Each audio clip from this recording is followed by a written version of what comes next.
tuning in to the Retire Ready podcast. You're here with your local CPA, Aaron Jones, and I am joined in the studio today by our marketing rock star, Ashlin Smith. Ashlin, thanks for joining us today. Thank you so much. Happy to have you back. Ashlin, just tell our listeners today, what are we going to talk about today? Yeah, so I just thought, tax day, April 15th, coming around the corner very soon, approaching quickly, that who better to have on the podcast than our very own CPA in-house, Aaron Jones.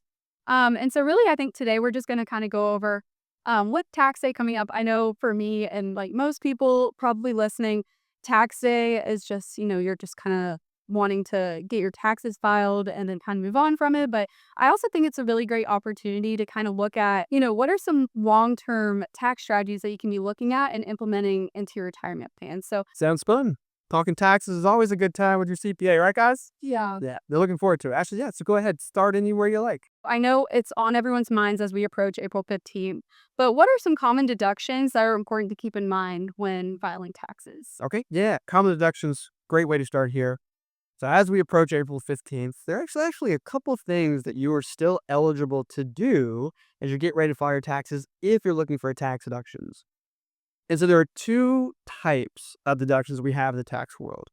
The first type of common deductions are what we call an above the line tax deduction. And then you have your below the line tax deductions. Below the line tax deductions are going to be your itemized tax deductions. Above the line would be things like contributions to your 401k account, contributions to your IRA account. For those of you maybe still working, and if you have if you're on a high deductible healthcare plan, you're eligible for something called a health savings account, or HSA.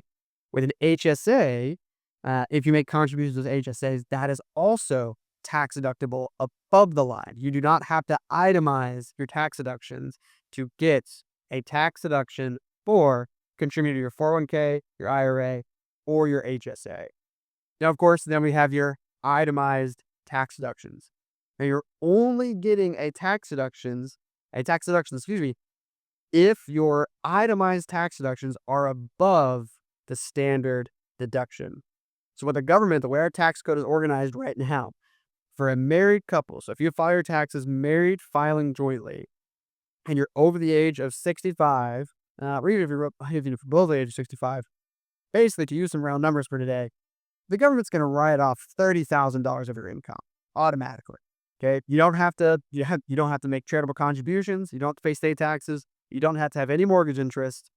Under $30,000 of itemized tax deductions, it's better to take the standard tax deductions. Okay, it makes tax filing very easy because I only have to put in my W-2s, a couple 1099s maybe, and then I take the standard and I'm all done. However, if you are fairly charitably inclined, maybe you have a large mortgage on a property and you have some mortgage interest that you can itemize, state and local taxes, you're capped at $10,000 per year that you include as your itemized tax deductions.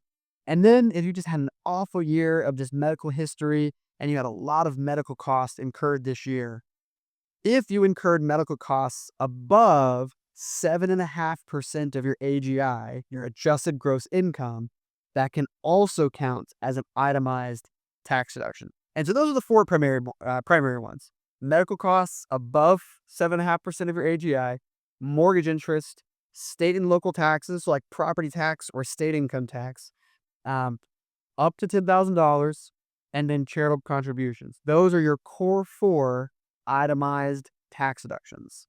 If those are starting to approach about $30,000, you may want to consider itemizing your tax deductions instead of taking that standard there. Okay.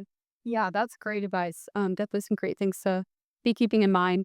And Aaron, I think that everybody, likes the idea of a tax deduction. I mean, while we all want to give our fair share, in taxes, it's definitely, a good thing to be, keeping that in mind. I don't think anyone is opposed to, getting a tax deduction. So I know you briefly touched on this, but would you recommend contributing to an IRA or 401k to get tax deductions? This is a great question, Ashlyn. A common thing I hear is, Aaron, it's not quite the tax deadline yet. I'm eligible to contribute to my IRA. I want to go ahead and get a tax deduction because I saw how much tax was taken out of my paycheck and I want some of that back. And believe me, it feels really good to get a tax deduction or even potentially receive a tax refund for those contributions. However, it's not the only consideration I think is important to make. When you put money in to an IRA or to that 401k account, yeah, it feels really good getting that tax deduction. Okay, Ashton, I think you and I both agree we don't like the idea of paying more in tax than we have to, right? But what does that do to the future? Because yes, you are getting a tax deduction for those contributions into an IRA or 401k today, but then all of your earnings are growing tax deferred. Okay. So you're not necessarily avoiding the tax on that money. Somebody has to pay it eventually. And let's say you're working, you're young, maybe you put in $7,000, maybe $8,000 to your IRA this year, and then that grows to 20,000, maybe 50,000. Maybe if you're young enough, potentially 100,000 before you actually start taking money from that contribution there. Then what happens? Well, now you're taxed on everything that you put in and everything it grew to. So before I can tell you, hey, Aaron, yes, you should absolutely put money in the IRA 401k there, I want to know more about the situation. Are you in a high income tax bracket? Because one of the challenge that a lot of people face now when thinking about what type of account is the best account to put money into for retirement here is when you think about it, if you look at our tax history, tax rates are the lowest they've been right now in 40 years. Now, Ashton, I know you and I are looking at our paychecks like, wait a minute, Aaron, are you serious? Taxes are the lowest they've been right now. Did you see what they took out of our paychecks? I know it doesn't feel like that at all times, but when you look at our tax history, our federal income tax brackets are the lowest they've been in 40 years. Right. I would argue for most Americans out there, I don't necessarily want to get a tax deduction right now. I might want to let my earnings grow tax free and pay a little bit of tax now while my tax rates are the lowest they've been in 40 years and maybe potentially will be higher in retirement as well. So that's why I would encourage our listeners to consider investing money into a Roth IRA or a Roth 401k instead of those traditional pre-tax 401ks, IRA accounts there. Yeah. No, so really paying like the tax on, I guess, on, your investment rather That's than a right. little bit. Yeah, there's an analogy David and I like to use for our listeners that we speak to each year. It's would you rather pay tax on the seed that you invest or its harvest? Okay, and I think many people out there will probably agree with me. I'd rather pay some tax on the seed that I'm investing right now and let my harvest be tax free and bountiful Right. in the future. Yeah. No, that's great. So, I guess looking at more long-term tax planning strategies, I know, so one big thing that we hear a lot in the office is R&Ds or required minimum distributions. Yes. So I know what tends to happen is, we put those off and we don't think about them until the end of the year. And then December rolls around, it's Christmas time. You should be, able to focus on, that time with your family, what's important. But, instead, you're stressed out about R&Ds. So, you're calling. So, could you just kind of go over what R&Ds are? And then also, is it ever too early to be planning for R&Ds? What do you sort of recommend for? Yes. Yeah. So in retirement planning, it's really important to consider what the effects of these required minimum distributions or RMDs can do once you reach the requirements they come out there. So these RMDs, at a certain point, you're forced to take money out of your pre-tax retirement accounts. So again, things like your IRA, your 401k, your SEP IRA, your simple IRAs, any of those tax deferred investment accounts. Right now, starting at age 73, the government forces you, whether you want to spend it or not, whether you just sold your business, whether you just, gifted all your grandkids a bunch of money and took money out of retirement accounts, doesn't matter. Whether you want to or not, you're forced to take money out of those pre-tax retirement accounts. For some easy math for those planners out there, your first few years is about 4%. So take whatever you save for those pre-tax retirement accounts, multiply it by 4%, and that's about what you have to take out for those first few years of RMDs. Okay. And we find what many people, especially if they've been putting money consistently into a 401k or an IRA over the course of their years, their working years, those required minimum distributions are what I like to call a ticking tax time bomb. They've pushed a lot of our clients up into the next tax bracket just because they were forced to take money out that they really didn't plan on spending it all that year. Yeah. Okay. So it's important to think about what they might do to your income when you reach the age of 73 under current tax laws here. Okay. So actually asked a great question. Is it too early? Is it ever too early to start planning for what those R&Ds might be for the future? As a planner, financial planner, tax planner, retirement planner, it is never too early to start planning. Okay. Okay. So think about whatever you save pre-tax today. Think about what that might grow to by the time you turn 73. And then think about how much income you may want to take off the portfolio. Maybe you do want to take off 4%. And the RMDs, hey, Aaron, I was going to plan to spend that anyways. It's not really changing my income yet year much at all. Maybe you had other retirement accounts that you wanted to spend first. And that RMD that first year was actually going to bump you to their tax bracket. It's important to start planning for those things as well. And so thankfully, there are some things you can do ahead of time to potentially mitigate the risk of what those RMDs could do for the future of your retirement years. Yeah, I'd love to hear some more about, those things that you can do to plan ahead for. But I know you mentioned 73 is the age that you are required to start taking distributions out of your retirement accounts. Is that the same age for everybody? Is that changing? It's not. It's not. So many of our listeners may remember a time prior to 2019 where the old required distribution age used to be 70 and a half. Well, in 2019, the government passed the Secure Act, which pushed the R&D age to 72. Well, Aaron, did you just say for 73? Exactly. Because in 2022, they also passed the Secure Act 2.0, which is now currently pushed the R&D age back to 73 until the year 2033. If you do not turn 73 by 2033, then your required distribution age is 75. So for some of our listeners out there, you may have quite a bit of time before you're actually forced to take money out of those retirement accounts. For others, that year could be coming sooner than you think. It sounds like for a lot of people, RDs can, really be a problem. So what are some solutions or things that you recommend? I know we're about to touch on that, but just some solutions to combat that. Really good point here, Ashlyn. So a couple of things we can be proactive with. Number one, consider where you're investing for retirement if you're still working. Are you putting money into those pre-tax retirement accounts like 401ks and IRAs? Should you be putting money into those tax-free accounts like Roth 401ks, Roth IRAs instead as you approach retirement date to reduce the amount of money that's building up pre-tax that you're going to be forced to take out of? Because one important note for those tax-free accounts like Roth IRAs, Roth 401ks, there are actually no forced distributions from those accounts at any point in retirement. Okay, you actually get to choose when you want to take out money tax-free in retirement in those Roth 401ks, Roth IRA accounts there. So number one, consider where you're putting money in if you're still working.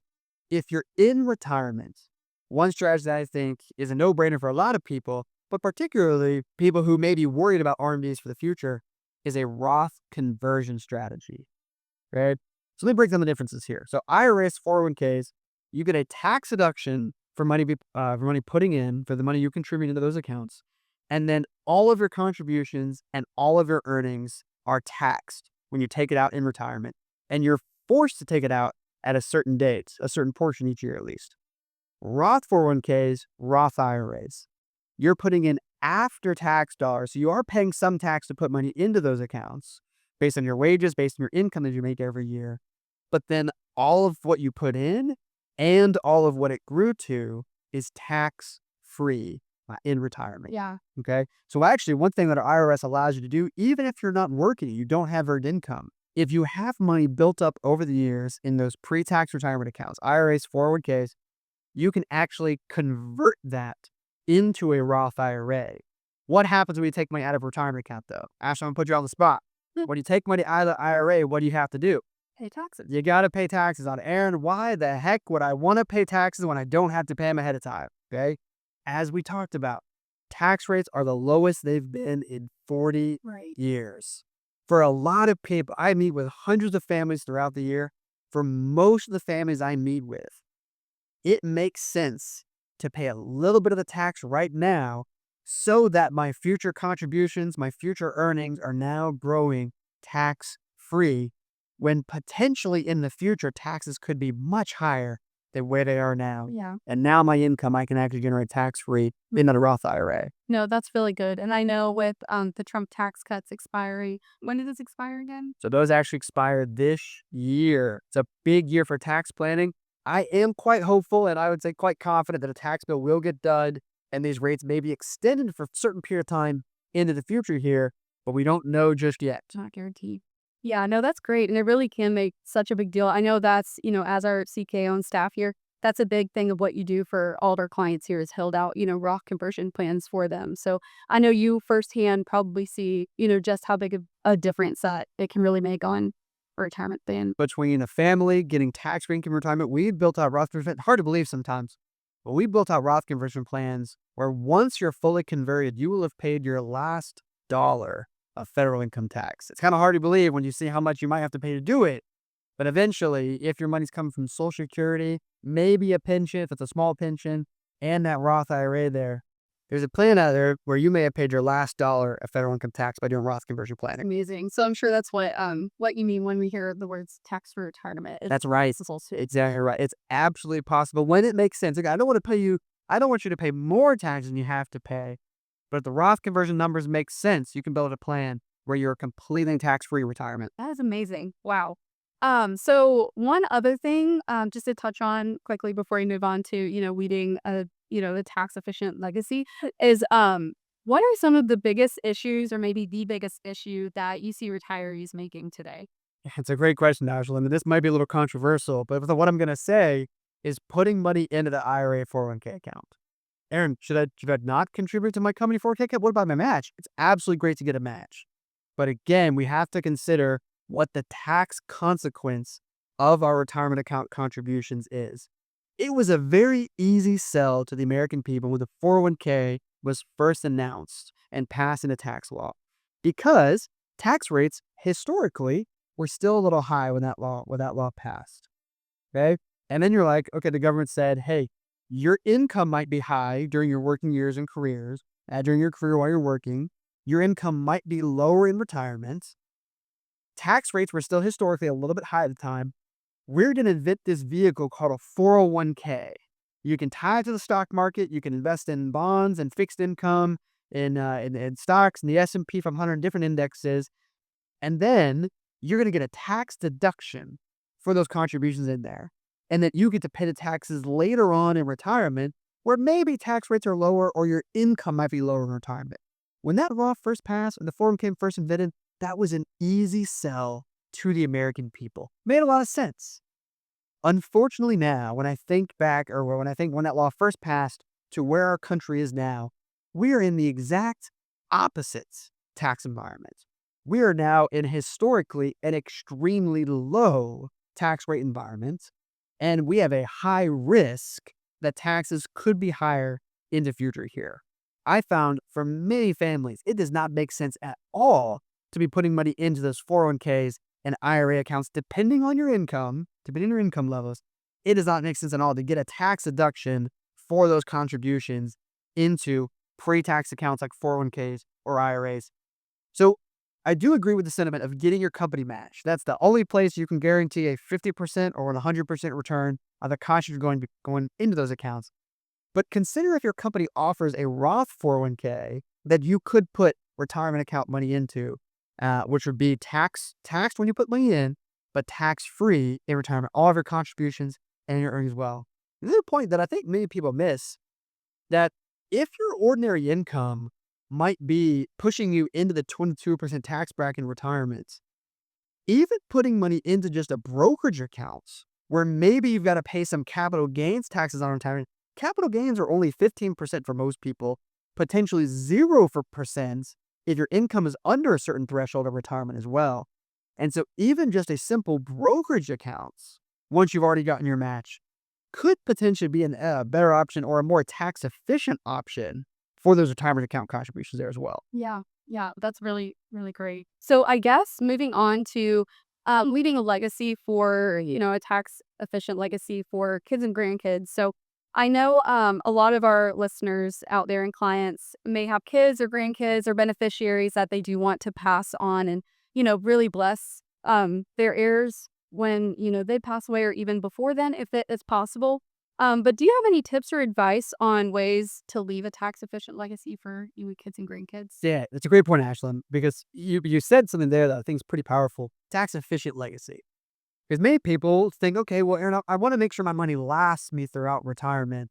And then whatever's left over, I want to go to my kids, my grandkids, my nieces, my nephews, my favorite family members, or maybe some charities as well.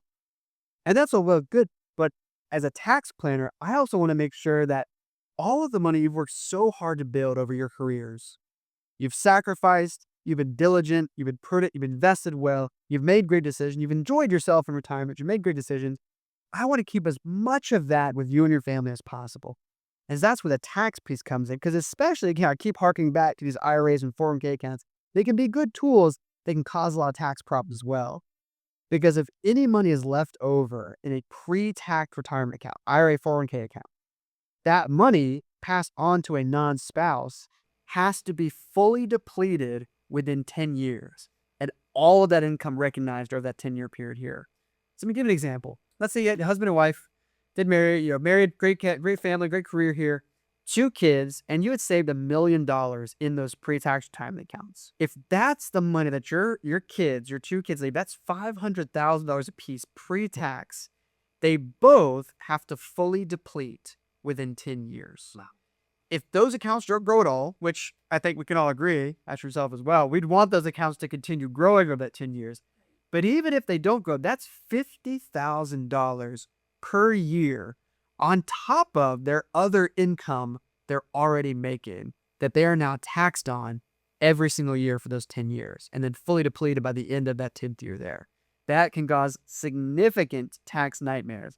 I find many families, when they pass on inherit accounts, you're looking at a 30% potential future tax rate that your kids might have to pay on any money they receive tax-free. Imagine your estate getting cut by a third just because it was passed on to the next generation and it was pre-tax when they inherit it here. It can be devastating retirement plan, which is why when thinking about legacy planning, Roth conversions almost always make sense for heirs because you're paying a tax on their behalf. But Roth IRAs, when they're inherited by a non-spouse, same rules apply, but that means they can leave them in a tax-free investment account for 10 years and get 10 more years of tax-free growth. Now, incredible estate planning, legacy building tool for retirement planners that care about their next generation, that want to make sure they're blessed in terms of what that legacy would look like when they're not here anymore.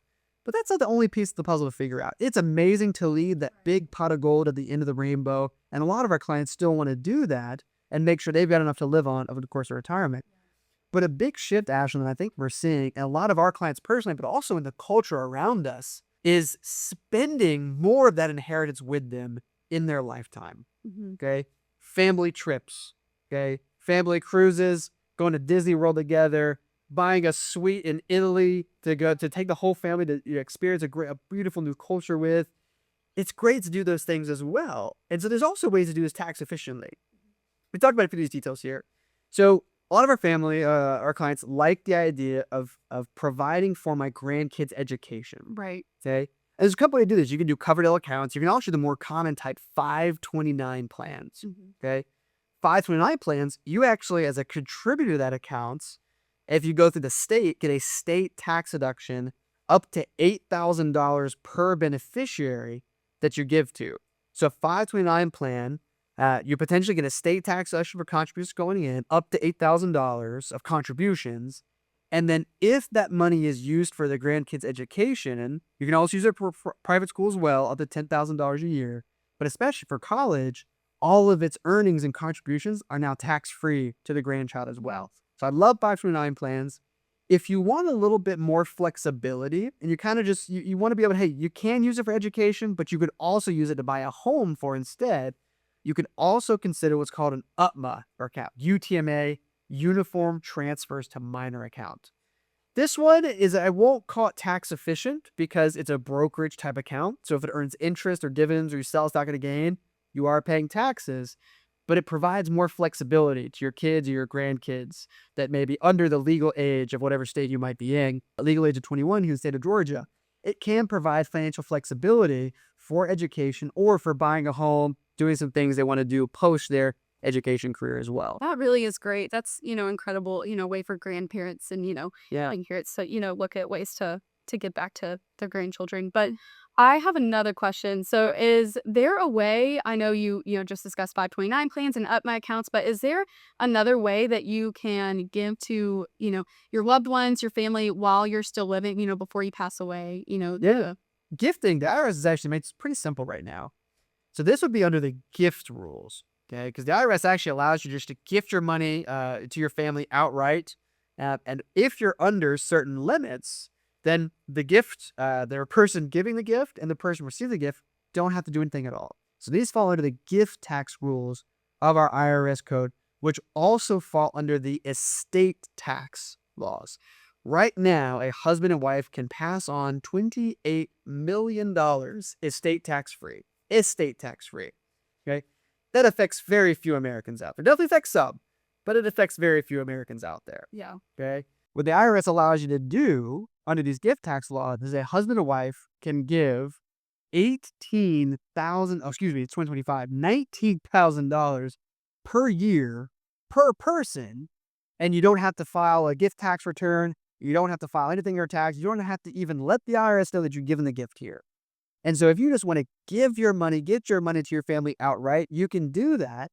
And as long as you're gifting $19,000 per year per person, which means a husband and wife can actually pass on $38,000 a year to one child, and you don't have to file a gift tax return, You can always gift more than that. That's just when the IRS wants to get an acknowledgement that a gift was given, and you have to file a gift tax return. You technically don't pay any taxes, but it reduces down that $28 million estate tax exemption. Yeah. Which again, probably doesn't affect too many Americans out there, but it is important to know that gift tax return doesn't have to get filed if you gift more than that. All right. No, that is a good piece of advice. So that's great for legacy and family planning. For our listeners, I know many of our clients are charitably inclined as well. So, they want to give to either their favorite charities or to, their churches or synagogues. What are some ways that they can do that? I know one thing that I hear in the office a lot is QCDs. It's a great acronym. Yeah. There are so many acronyms that are allowed to work here. QCD is actually my favorite phrase of our tax code. One of the things that I'm not always proud of our government and proud of our IRS system, especially. I'm proud to be an American, but proud of our IRS system, not quite often here. One of the things I am thankful for, though, in our tax code, there are a lot of ways to give to charities, to churches, to these 501c3 organizations that bless our communities, that really do a great job helping those in need. Our government, our IRS system, there's a lot of ways we can give tax efficiently to these favorite charities, to these favorite churches here. So one of the ways I love to make sure listeners are aware of are these things called qualified charitable distributions, or QCDs, is how I'll refer to them as. So you reach the eligibility to do this starting at age 70 and a half. Okay, so if you're below the age 7.5, we'll talk about that in a minute. 70 and a half, you can use something called a qualified charitable distribution.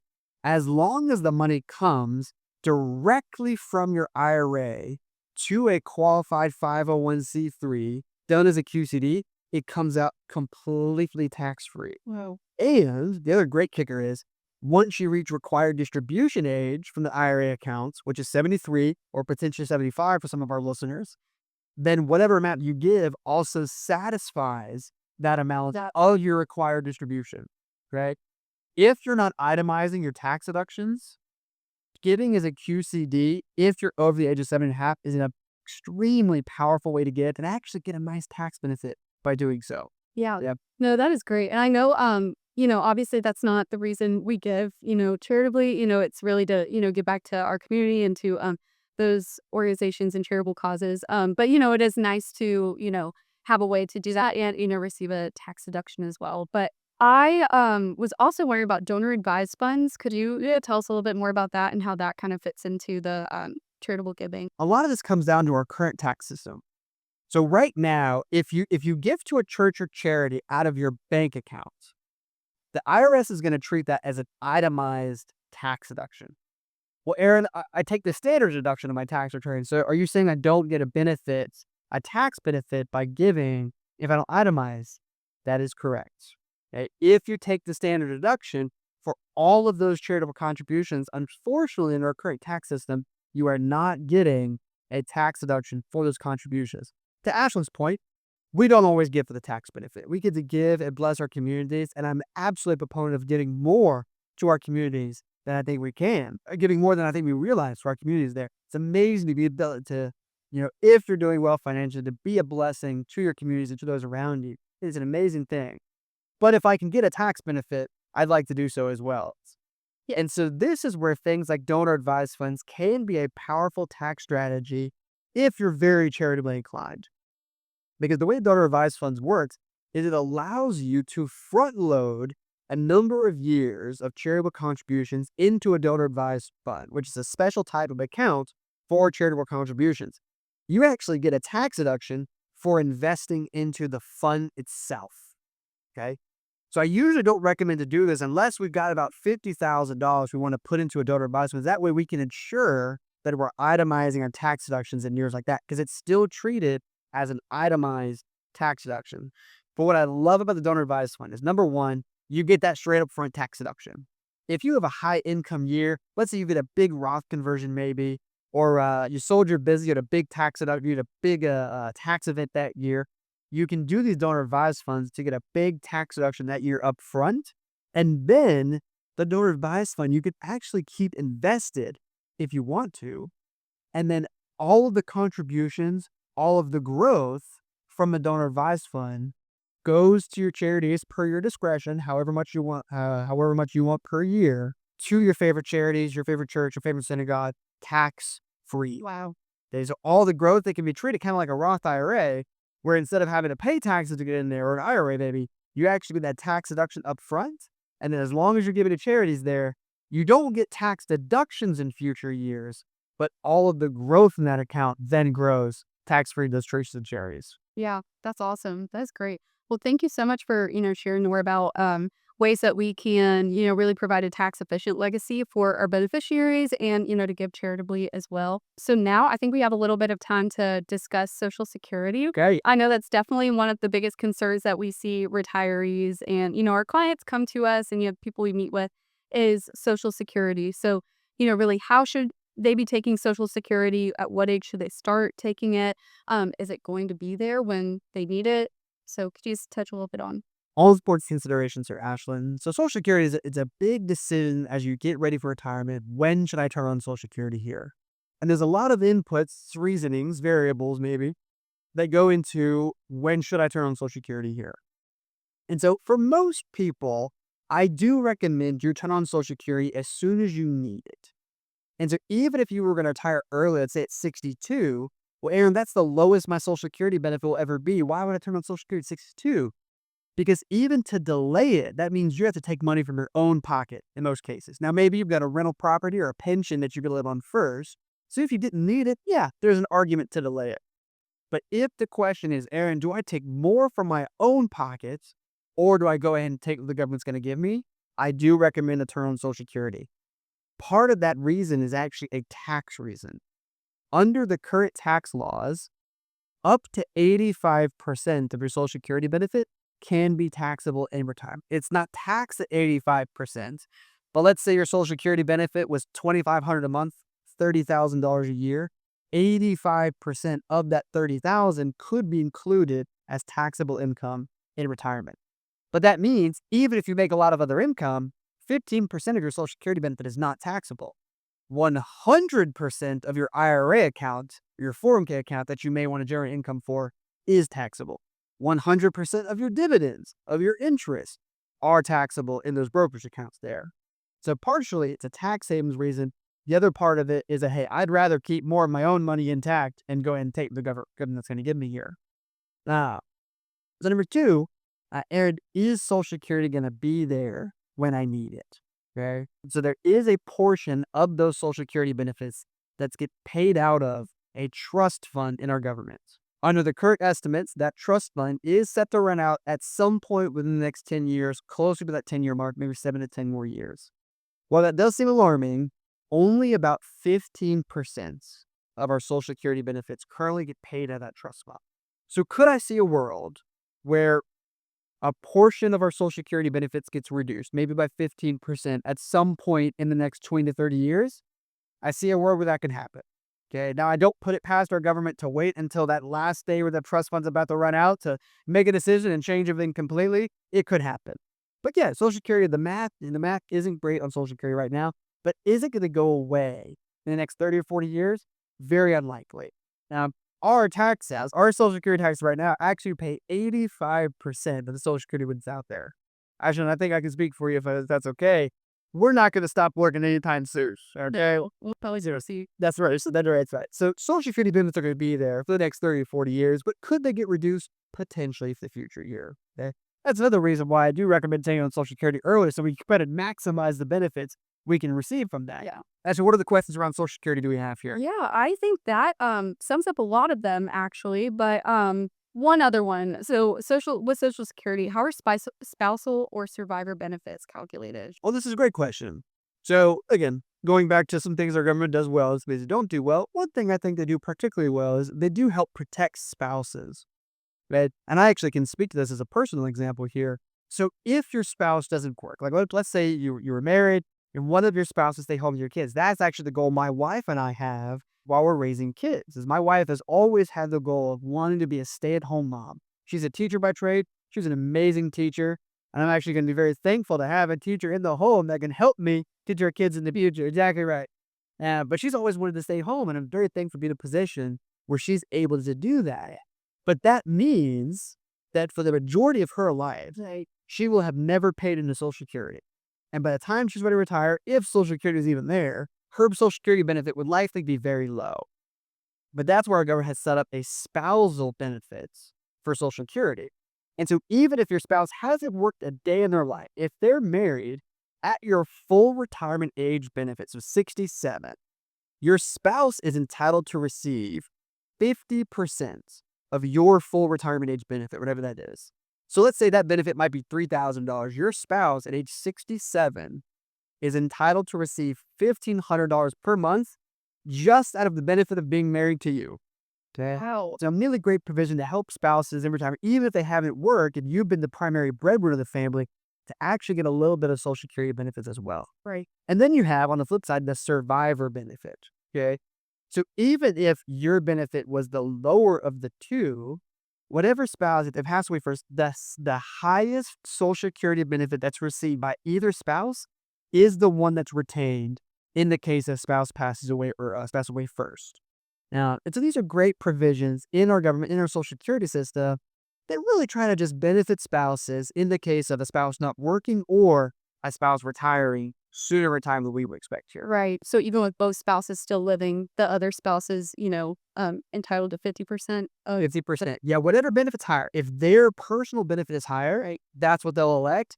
But if their spousal benefit is higher, then they're entitled to at least 50% of their spousal benefit if they wait till full retirement age. That's great. So I think we have one last question, time for one more question on Social Security. Here, hit me. So can someone work and still collect Social Security? And if so, how will that affect tax benefits? Yeah, this is a fun puzzle to figure out if you're retiring early. Because this goes back to the point of, Aaron, when should I take Social Security here? So if you take Social Security before your full retirement age and you plan to go back to work, your Social Security benefits could be heavily penalized by turning on Social Security early. You don't necessarily have to be part of a company. You can do some consulting work on the side very easily. Maybe with a construction business, have construction, but there are a lot of industries out there that make it really easy to do side project and businesses that you can get compensated for. But if you turn on Social Security early, you have to be very careful about that because the number is a little higher than this. But you can only make about $20,000 a year and turn on your Social Security benefit before it gets penalized. And the penalty is about $2 for every dollar you make above that $20,000 a year. Yeah. So if you do plan on maybe working part-time or doing something and maybe just changing careers there, I would not recommend turning on Social Security early. I would not recommend waiting until at a minimum your full retirement age. Because if you wait until your full retirement age to turn on Social Security, then you can make as much income as you want to, and your Social Security benefits are not penalized. Yeah, that's really good. Well, thank you so much, Aaron, again for joining us and for answering all of our tax questions as the tax day approaches very quickly. But again, thank you to all of our listeners for tuning in for another episode of Retire Ready, and we'll see you next time. Absolutely. Get those taxes done. We'll see you next time.